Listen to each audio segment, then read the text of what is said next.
नमस्कार, मैं हूं आरजू अंसारी और आप देख रहे हैं राष्ट्रीय जगत विजन न्यूज।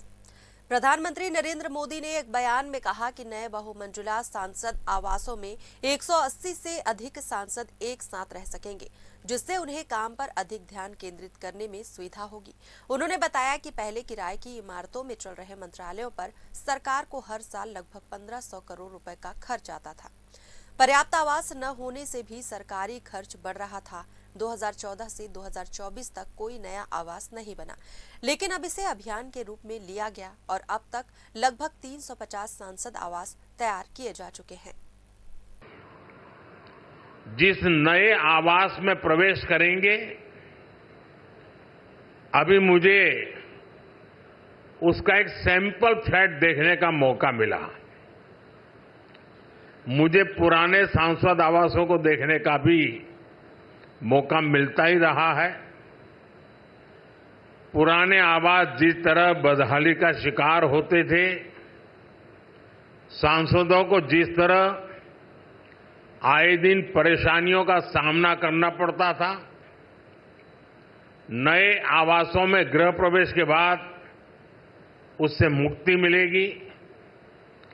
सांसद साथी अपनी समस्याओं से मुक्त रहेंगे तो वो अपना समय और अपनी ऊर्जा और बेहतर तरीके से जनता की समस्याओं के समाधान में लगा पाएंगे।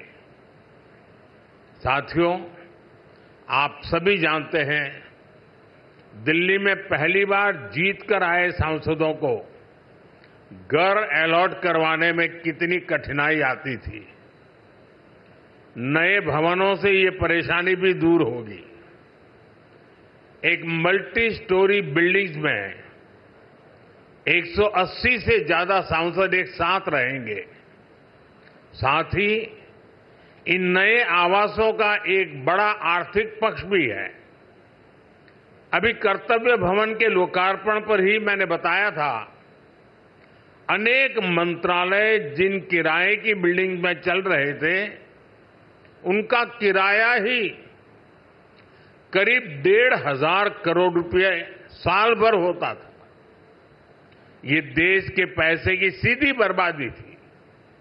इसी तरह पर्याप्त सांसद आवास न होने की वजह से भी सरकारी खर्च बढ़ता था। आप कल्पना कर सकते हैं, सांसद आवास की कमी होने के बावजूद 2004 से लेकर 2014 तक लोकसभा सांसदों के लिए एक भी नए आवास का निर्माण नहीं हुआ था। इसलिए 2014 के बाद हमने इस काम को एक अभियान की तरह लिया। 2014 से अब तक इन फ्लैट्स को मिलाकर करीब 350 सांसद आवास बनाए गए हैं। यानी एक बार ये आवास बन गए तब जनता का भी पैसा बच रहा है।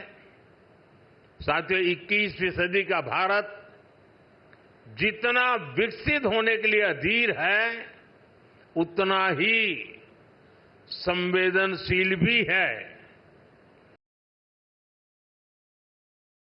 फिलहाल इस खबर में बस इतना ही। देश प्रदेश की खबरों से अपडेटेड रहने के लिए हमारे चैनल को सब्सक्राइब करें और नए खबरों के नोटिफिकेशन के लिए बेल आइकॉन जरूर दबाएं। नमस्कार।